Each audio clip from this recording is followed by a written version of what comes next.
victory and the agony of defeat.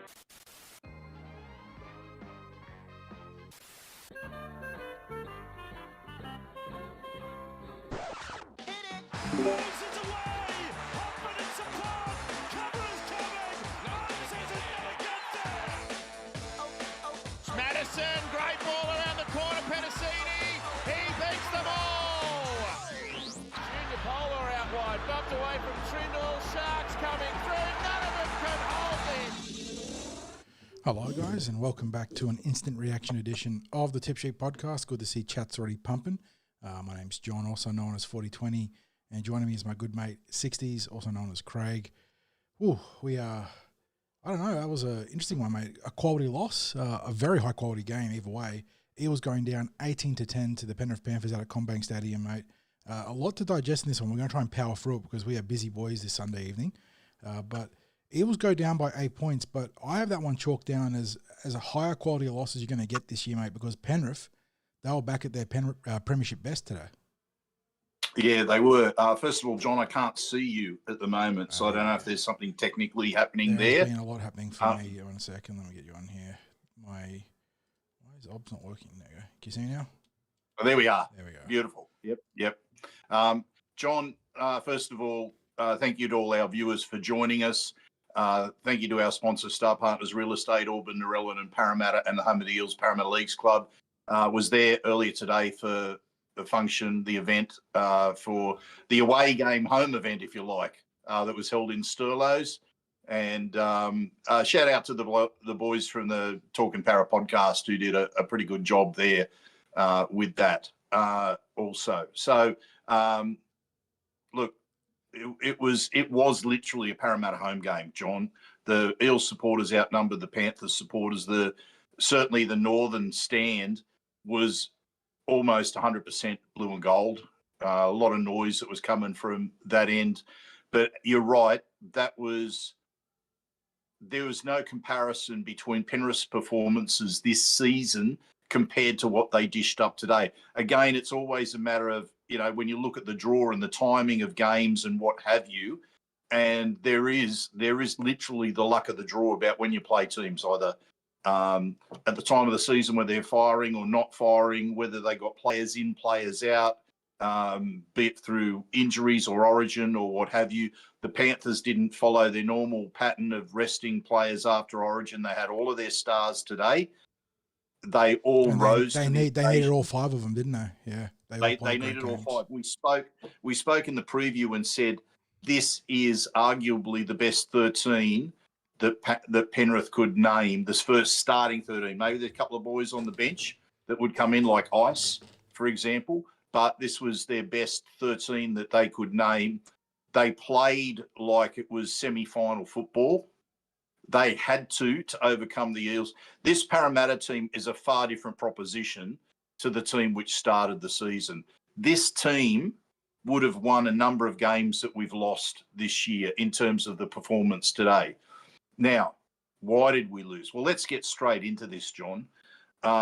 We didn't nail a couple of opportunities, and it was as simple as that. In contrast, what stood out to me today was we had two key moments. Number one, Jordan Samrani dropped the ball with the line wide open. Maybe the ball was a little hard at him, but it was there to be taken. Secondly, Dylan Edwards picked a ball up off his toes in the lead up to that Panthers rubbish pass from Nathan Cleary, who otherwise had a phenomenal game. But he puts it on his toes. Then I'm going to go to Cleary. Kicked atrociously in Origin on Wednesday night. You knew he was going to be 100%. And never looked like missing today. Nailed a 40-20 at the time when they needed it most. The Panthers in the first half, man, did we ask questions of their defence, and somehow their scramble just kept denying us, like literally by millimetres. Yeah. We put 30 points on almost anyone today, and the Panthers just played back to their premiership best. I'm actually surprised Chat's quite negative on this game. I come out of this game feeling we're so back. Like we lost, but we didn't lose. Like, the ladder position doesn't improve, but we played a brand of football, and I see people saying we were too sideways, we weren't direct enough, we weren't moving the ball enough, so we've got like some contrasting opinions there. The shapes that we threw at the Penrith Panthers, we score against almost anyone. I am convinced that if we play this brand of football against any team, including Melbourne and Canterbury right now, we'd be up to our eyeballs in any contest. We played phenomenal football. Just the Panthers were back to their best, and that was the key there. And there was, I do have a bone to pick with Peter Goff for one sequence of play, 60s, leading to the Thomas Jenkins try, where Josh Adokar was penalised for a grass cutter tackle from dummy half. Didn't do anything wrong.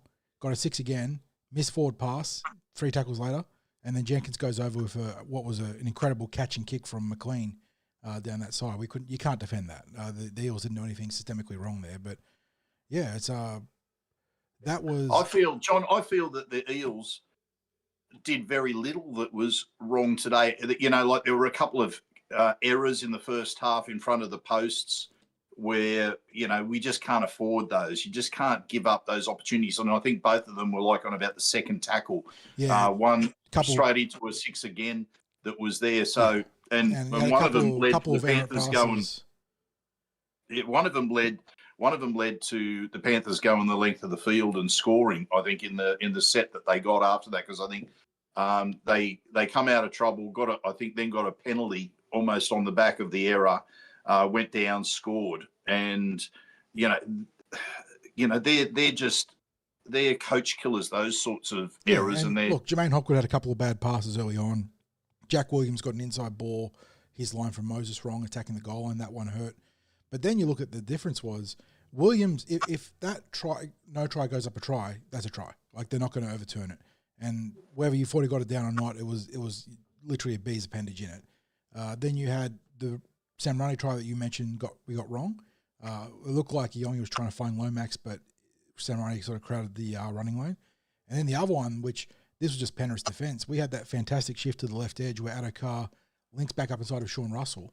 And I think Nathan Cleary and maybe Dylan Edwards were there, and they managed to shut him down. It was just, really, really good football, and one of the games of the season, honestly. The standard of football today, the ball was in play for, it feels like almost every minute. We got 84 and 81% completion rates from Penrith and Parramatta respectively, so really high. Now look at the effective tackle rates. Yeah, and you go down to effective tackle rates, and 91.18 for the Eels, which is incredible. But Penrith Panthers 82.24. Both teams were tackling their backsides off in this one.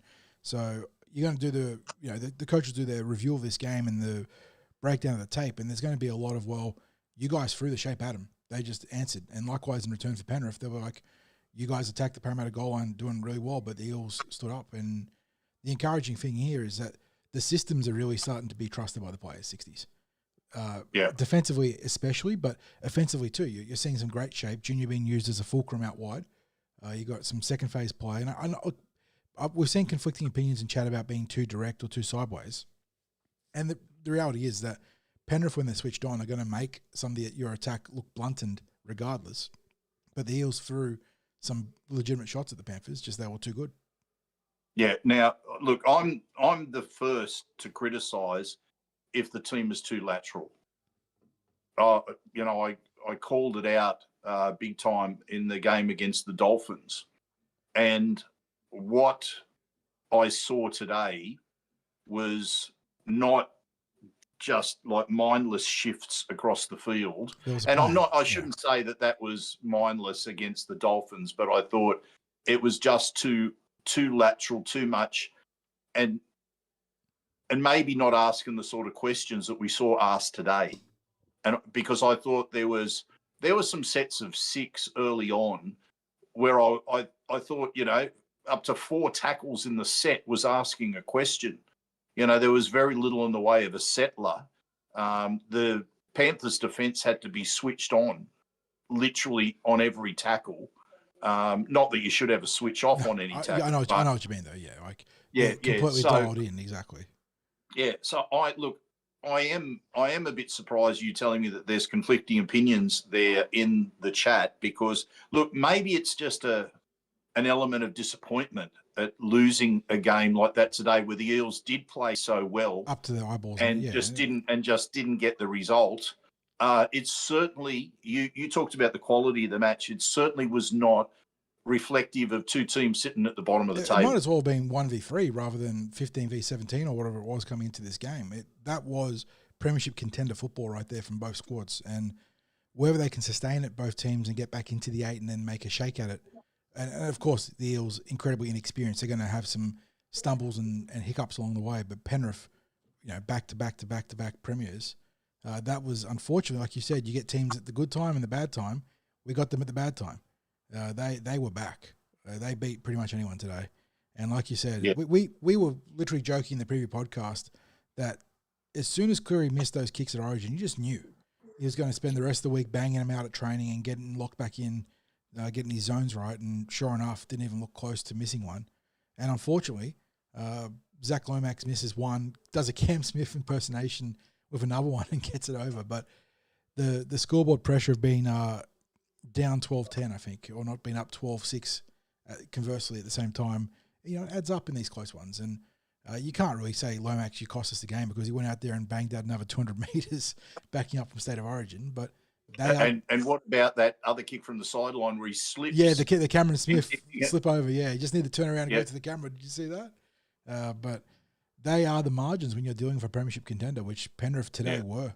And for whatever reason, I know that there's been a blowout win or a loss on both sides here or there, but the Eels and the Panthers, regardless of their ladder position, continue to put out absolute bangers. There is something, whether it's Brad Arthur in the helm or Jason Rolls there now, something in this matchup has become one of the premier rivalry matches in the game. Really, it has. John, when I was looking at the stats to do the preview down at the Leagues Club today, and the Eels have an overwhelming majority of wins head-to-head. And, of course, that's a historical thing going right back to 67 for games against the Panthers. But across the last 3 seasons, like 22, 23, 24, the Eels and the Panthers have played 8 times, including finals football, and the matches before today were split 4 apiece. Now, that will give you an idea that in seasons where the Panthers have been the premiers and the standout team, they've split the results with Parramatta, like evenly. I don't think there's any other team in the NRL that's given the Panthers the sort of challenge that the Eels have over so many seasons of Panthers' success. Yeah, sorry, I was just in chat just telling Rachel. She missed the start of the stream and she was like asking why she get notified. I'm just saying that the setup to start a stream time today was very quick. We didn't have a lot of time to breathe. But yeah. No, we've both got some circumstances going on. It's all happening this weekend. I literally walked in the door and said, John, we either have to go now or we wait till later tonight. A couple of hours later. Yeah. So that's where we're at. So yeah, we didn't get any chance to put out notifications or anything on socials. So our apologies with that. It's just one of those things. We really wanted to make sure that we got the instant reaction out in a timely way rather than, either later tonight or first thing in the morning, which just wasn't, they're not an instant reaction when you put it out the next day. So and the energy is completely different. Matthias Matthias is not happy about the cold comfort to talk about the performances against Penrith. We lose it when it matters and lost again today. Look, there's no doubt that in the big games, 2021 and 2022, the Eels got it wrong. 21, they were robbed. 22, they were outplayed. But what you're speaking to is a pattern of the Eels being able to aim up against the best team in the competition. And yeah, it can be cold comfort that we didn't get the big games, but the important thing is that this is not it is now established that it's not a Brad Alpha thing. And, Brad, to his credit, always did a phenomenal job of getting the Eels up for the games against the Penrith Panthers, but so too has Jason Rolls. And you can say cold comfort about past results, but it is now perhaps a predictor, an indicator of future form too. And the Eels have been able to take the weaker comers in the Newcastle Knights and the Redcliffe Dolphins, although the Dolphins are on the rise. And now they've been able to take the Penrith Panthers, who out of nowhere. Well, unfortunately, John, we didn't take the Dolphins. Sorry. The Dolphins. Well, I meant in a competitive sense. Going back to Manly. Cronulla. We took Manly, Cronulla. Look what Manly did the next Dolphins, game. Newcastle. Like we've had a smorgasbord of different teams, and like you said, Manly this week have bounced back and absolutely annihilated. Who were they up against last night? The Broncos. The Broncos, and coming into the Panthers, who out of nowhere found their best again. Yeah, there's a reason to be happy about that. Yeah, we can complain about past results, but it's not cold comfort moving forwards. Like if you're stuck in the past, you're always going to be in the past. So I think that what Riles and his coaching staff are doing is really, we've been talking about it for over a month now, and there is no reason to be any different coming out of tonight. The players trusted the systems. They had to deal with some adversity early on. Luca Moretti got knocked out of the game for 15 minutes, had that nasty eye cut there. Although I actually thought that Isaiah Yeo was the player that should have been in trouble there. I thought that the left shoulder came in and made contact directly to the head. Yeah, so did I. Yeah. So did I, John. I was thinking direct and forceful. Yeah, that is a sin bin a month ago. But the game has moved on. The crackdown's been forgotten. That's why they insist don't call it a crackdown, I guess. Because it's oh, God. But, yeah, like, geez, Penrith play good football, and it is so frustrating to get them at their best. But a great litmus test for our team. Yeah, it sucks not to get the win, but we stood up. The Eels of the first 4 week 60s get 50 put on them tonight. There is no doubt. But we've got young players emerging. We had senior players come back. I saw in chat people saying that Moses didn't look 100%. I agree. I think he played a good game still, but he played within himself. There was one point where I think Dill did a touch finder down the left edge, and Moses was sort of nursing his foot maybe, or his leg rather. I don't think it's a cause for concern moving forwards, but he definitely didn't play at 100%. But speaking of Dylan, I thought he played a great game, 60s. I thought he had a number of, set up the opening try, multiple efforts on the goal line in defense to get back into the field of play, and also diffuse some kicks. He spoke to Sean Johnson a couple of weeks ago in the pregame and was quite candid, saying that the contracts really weighed down on him, the contract negotiations. But it looks like he's finally moved past it.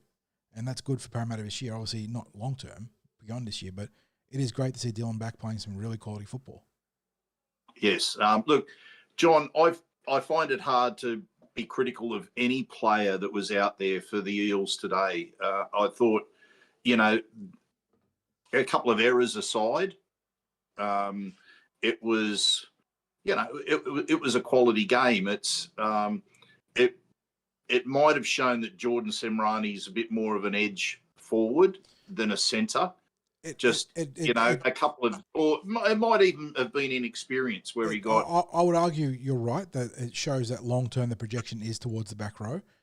In the short term, it means that he needs to be extra diligent when marking out wide. He made a number of good tackles, but he did get taken in terms of space and time once too many times for that try.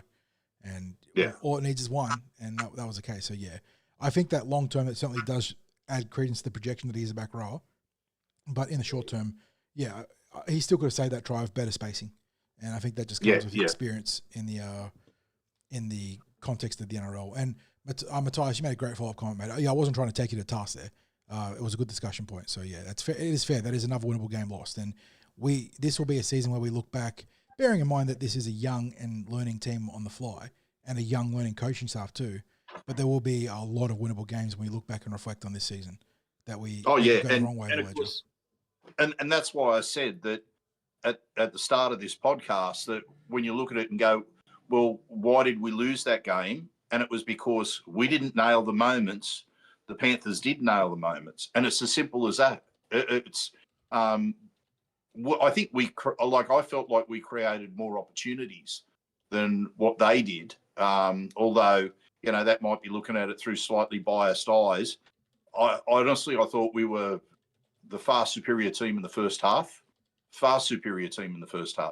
The Panthers probably had the better of the run in the second half. They certainly seemed to get a good run late in the game with possession and territory. Yeah, they found the second or third win, and I do feel like Peter Goff, who'd called a reasonable game up until that point, really took us to task in the ruck in terms of competing for the tackles. We were getting caught out really quickly there, and that allows them to start getting out of dummy half and get a roll on. And to our credit, we bent and didn't break, but that let Penrith get a real big foothold in that second half. And yeah. They, you know, I once felt that. there's- I thought that the play the ball speed that started to unfold in the latter part of the second half, you could just feel that the momentum was going with the Panthers, and that the Eels were doing their best to stay in the contest. And I don't know that apart from that missed opportunity that went with Samrani, and as I said, you saw it as the ball wasn't intended for him. Is that how you saw it? From my gut feel was the pass was intended for Lomax, but Samrani was running the unders line to give the short option. But again, my hands at the camera. He needed to be like there, but he was there. Oh God, this is a mess. Yeah, and he crowded the passing lane, so Yongi, looking to go long there, hit him in the snoz or in the hands. But yeah, that'll be one when the coaches do the review. I'm not sure they're going to apportion blame to. I imagine it would be Samrani off the top of my head, but maybe Yongi should have taken the short option for a softer pass. But you need to give the reality is you want your playmaker to have the two options, and I think Samrani crowded the passing lane to the cutout, and that'll probably. We're talking about the bloke passing the ball in his 13th NRL game, and the bloke receiving in his 8th or 9th NRL game. So I think we know that this is not something where we're going to stress over that sort of mistake. Unfortunately, with the way that our team is structured, and the fact that there are players who are learning the ropes in first grade, that we're going to have these sorts of errors happening. That's just the way that it is. So, I think fans just have to be patient in that regard. But John, is there any sort of other takes that you have on this game? Jack Williams continues to be a great buy. Got it wrong on that inside ball. Moses got a bit upset about that, got a bit stroppy, as a halfback is tend to do, because it reflects badly on them. But I thought that he was great. Leg speed again. The ability to play effectively through the middle and on the right edge is proving invaluable for the Parramatta Eels. Look, there is a parallel universe where that run is awarded a try and it goes up to the bunker and they can't overturn it. That literally millimeters in it. And that's just how this game played out. Josh Adokar, phenomenal finish in the left corner.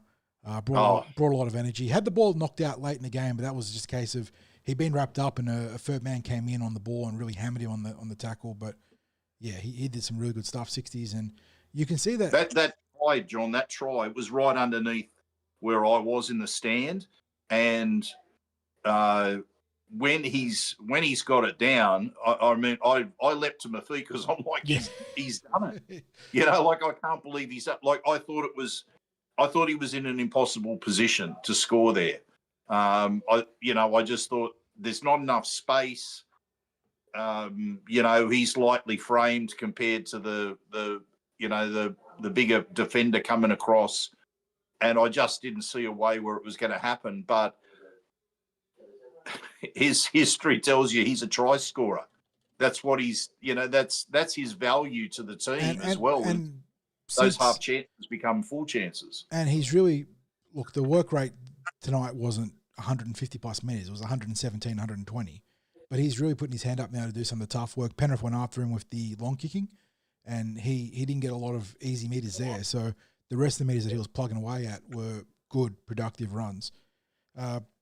Again, I look at the team and I just see a lot of quality efforts. I thought Sean Russell, the numbers don't say it was a big game, 12 runs, 78 metres, but he played really tough. Some of the real ugly hit-ups early on in sets, some great defensive reads, scored a try, could have had a second one if it wasn't for Nathan Cleary in a huge cover tackle.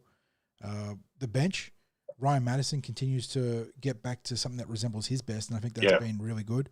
He was nice and physical out there. Luca Moretti, Dylan Walker, Junior Barlaw. Gideon had a couple of drops, but they were tough ones today. There was one of them, I'm 100% the defender was offside. The one late in the first half, the defender was in whoever was passing the Gideon was in his face a second after the ball was played. I don't think you can cover that sort of ground from an onside position, but yeah, I look at the team and I'd see a lot of really solid efforts and a reminder of how good Penrith are. because the Eels played a style of football that is the best we've played all season. That was better than the Manly game 60s, I think, in terms of the physicality, the defensive integrity against an incredibly high level opposition. It just that is the team that's won 4 straight premierships, and Nathan Cleary really took it personally that he had a shit game in terms of goal kicking at State of Origin, and that's the difference. So, John, we're going to have to wrap this up pretty soon. So, are there any comments in we got a lot chat? from chat. Our good mate Josh is on, and he's losing his mind because apparently on social media people are losing their minds, and as opposed to sort of coming out of this game feeling happy about the team. And even in chat today, we had a good discussion between the criticisms of the squad and what was on the field. But apparently Josh is saying social media are really melting down about this one. So credit to you guys for having cool heads and being able to have a good discussion about this one. We got what else we got here? We had a question from one of our regulars there. Was it Peter? Yeah, Peter Zed's out there saying, what positions do we need to strengthen for next year? Which obviously isn't related to the game directly, but can flow out of this game. 60s, we've been talking about obviously a 5'8", Lachlan Galvin going to the Bulldogs. But there was Brafe and Astor on a podcast said the Eels were looking at a 5'8", a half 5'8", and a dummy half that can play heads up, eyes up football. I don't know how much credence to put into Brafe's words there, but he's obviously a player manager and he would have some connections.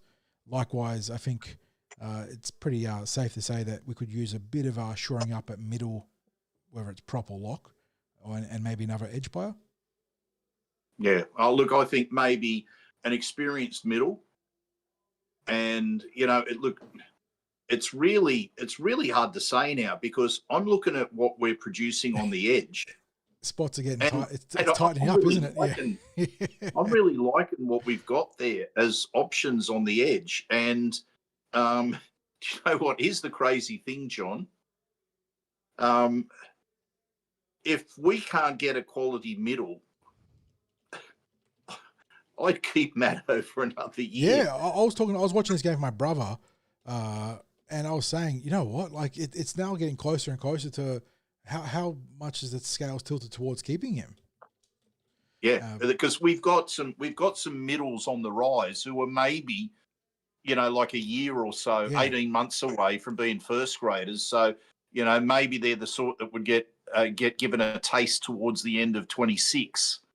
But, I was talking to Josh about this across the weekend. We're sort of looking at what rookie prospects are coming through, and sort of like with an eye towards debuting next year. And coming into this season, I was like, oh yeah, there's going to be a dozen guys that you could put in the mix. But now it's starting to shorten up not because the prospects are playing bad, but the team is starting to find itself. And that means that it's just harder to get a spot in the top 17, top 25, sort of the back end of the 30, there are opportunities.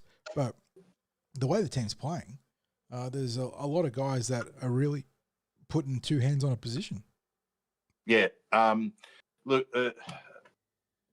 quick take. I don't think I saw enough of Joash towards the end of the game coming in and filling in at dummy half. Riley got hobbled up before halftime, and I thought that might have been a great chance to throw him in there and sort of give Riley the break across Oranges into maybe 10, 15 minutes in the second half.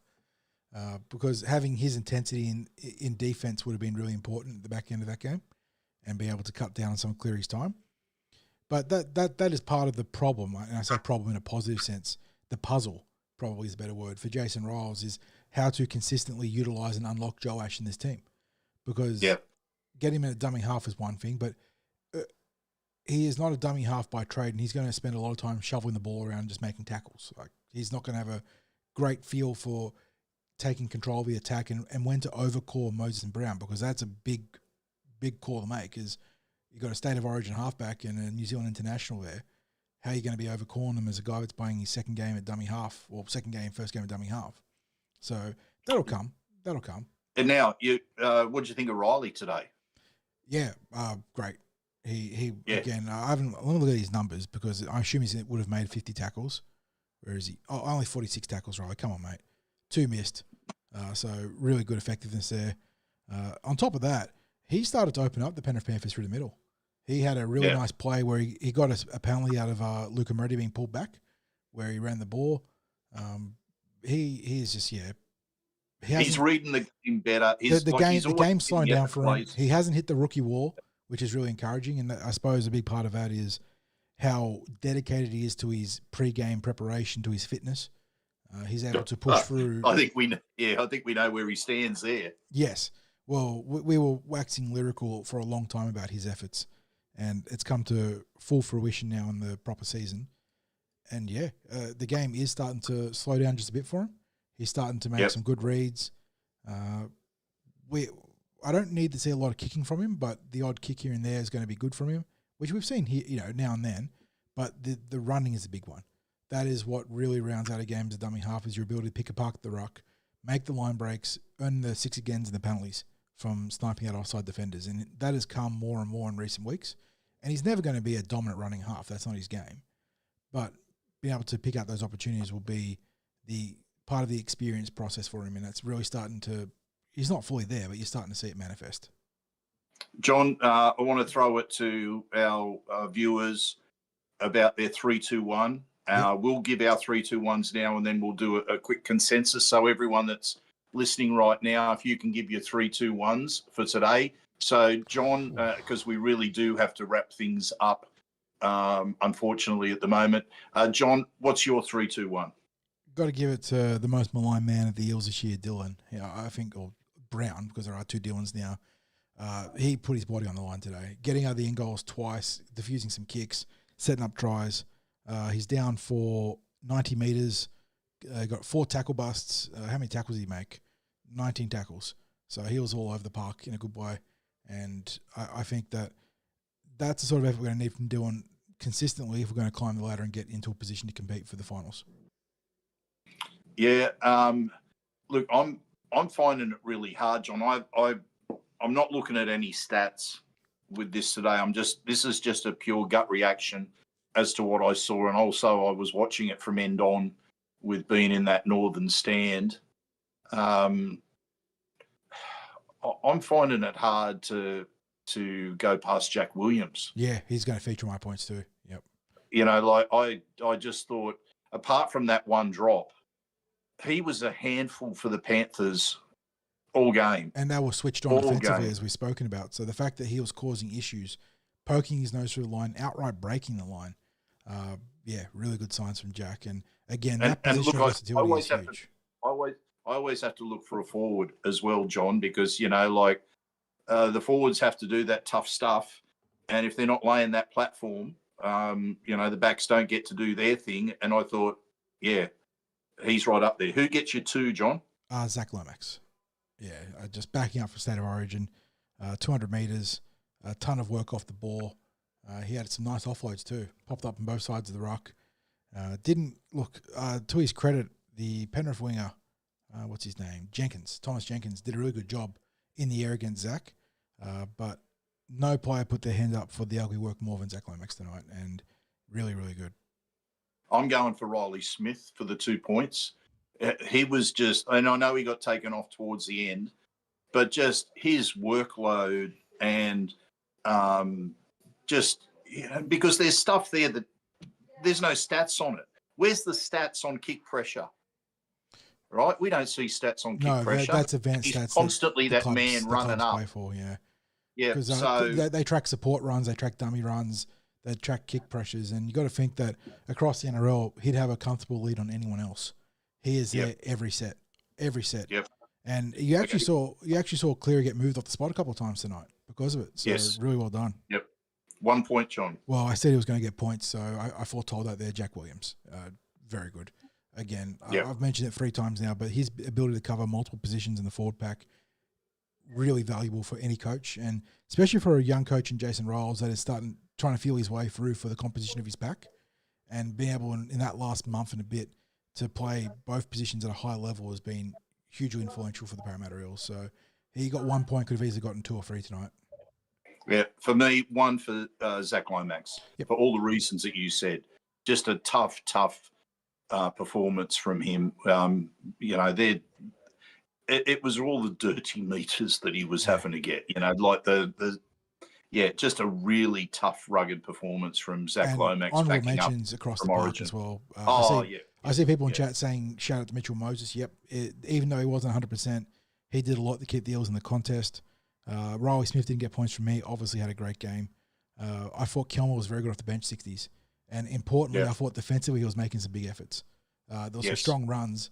Poked his nose through the line a couple of times, but making some big efforts in defense. Walker, Moreno, So Madison. where's the threes going from our viewers? Mitchie's given Joash a 3-point vote here. I don't know if you mean Iongi, because Joash played 12 minutes. Be pretty handy 12 minutes to get 3 points, though. Jim Duggan saying Dylan for his 3 points. Phillips got Riley at the top of his poll there, which is a very good call. Who else is in the 3-pointers here, boys? Jamie's agreeing with Dylan. Kell's gone for Riley. Scott Whitney, Junior Barlow, that's a good one too. I thought Junior had a great game. Really nice try assist, or try. I suppose he doesn't get credited for the assist, but try involvement in the lead up to that Sean Russell try. Josh Randall's gone for Jack Williams alongside you. Great vote there. Anyone else voting here, guys? Am I missing one? It looks like so we've been split. Oh, so Mitchie did mean a Yongi. Yeah, that makes sense, mate. Yeah. To be fair, they're very similar players in terms of play style and even build. So fair play there. So that's a vote for a Yongi, not for Joash there. Although we all love Joash. So yeah, we got a nice little spread of players there. And again, as we saw with last week's votes, I can't really knock anyone there. The Eels played great football and they got value out of almost all their 17. And it took Penrith at their best to stop them from winning. And it sucks not to get the 2 points because a win, let me just check the ladder. A win tonight would have lifted the Eels up to 5 wins and have them knocking on the door of the top 8. Not to be. Penrith actually leapfrogged us with that one because of their draw. But plenty of football to be played. And if they play the way they have in the last month of football, and in particular the last 2 weeks, I look at that ladder and I say the Bulldogs, the Warriors, the Storm, the Raiders, and obviously Penrith, if they're going to continue playing the way they are, that's the caliber of teams that you're putting your hands up amongst. And it's going to be hard though. We are a young team, young coaching staff outside of Nathan Brown, obviously. And there will be some trip-ups and stumbles and a few errors here and there. But the future's starting to look really bright, 60s. Jersey Flegg had a great win on the weekend. New South Wales Cup got it wrong today, but still, had a good fight back in the second half. And the referee in that game, I don't know how much you got to watch 60s with your function. But nothing. He dead set.